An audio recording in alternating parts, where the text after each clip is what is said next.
Hey everybody, Rorree here with the Goddess Isis Coven. So I am continuing with whatever part this is. All right, so I'm Isis. I'm the incarnation of Isis in this lifetime, and I am sharing my very human experiences on this journey to learning who I am. So the last part that I discussed, I was in the car with my mother and my daughter going to Sights and Sounds to see a play and discovering that even as a child, I was a medium. I was able to interact with spirit as a child, and I didn't know it. I thought I was actually visiting my great-grandmother, and I wasn't. I was visiting her spirit. And so yeah. So I was tripping after that because I was like, wow, how long have I had these gifts? And so I remember I was a part of an African tradition. And in my first reading with my Tata or my Baba, he said, in my reading, he told me that my great-grandmother came in with me. So when I was born, she came in with me as one of my guides. And I was like, I know, I knew that part. And then he also told me that 2 other female Orisha came in with me as my guides. And these 2 Orisha, he was explaining that they didn't usually come together. They didn't usually be together. And so that was interesting. And then there was another Orisha who was my primary Orisha and another Orisha who was my secondary Orisha.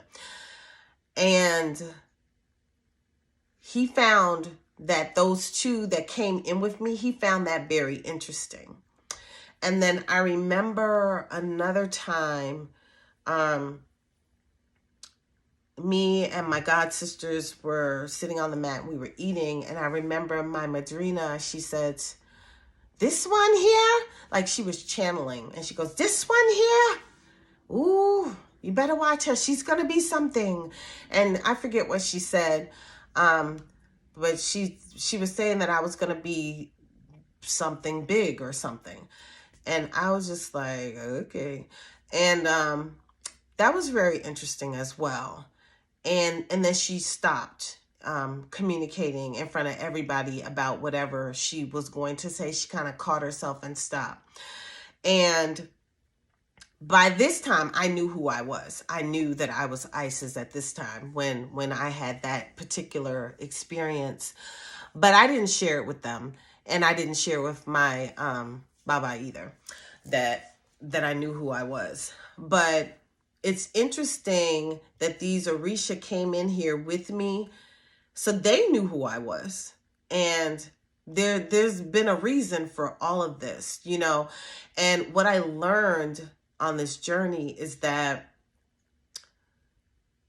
this experience wasn't just about this human experience in this lifetime. It's more about what's about to happen and the experience that we're all going to have very soon as we continue with this ascension process. And that's more about why I'm here. That's more about why Isis has reincarnated as Rorree in this lifetime. It's very on purpose. Many of us who are here right now are here on purpose. There are many deities that have incarnated, many gods who have incarnated or goddesses right now, and it's been on purpose. There are many what they call star seeds. They're all here on purpose, and it's for this ascension. It's for what's coming. It's for what Christians call heaven on earth. It's for this wonderful period that we're walking into. That's what it's for. And it's for what their roles are going to be in the new world, so to speak. So I have been told some of my roles and responsibilities, and I won't share those. I'm not permitted to share, but I have been told. And different things have happened to me. Like, I'm going to share this one experience, but I'm going to share it in the next one, where somebody was trying to, I don't know what the hell they were trying to do to me, but I'm going to tell y'all about it in the next one.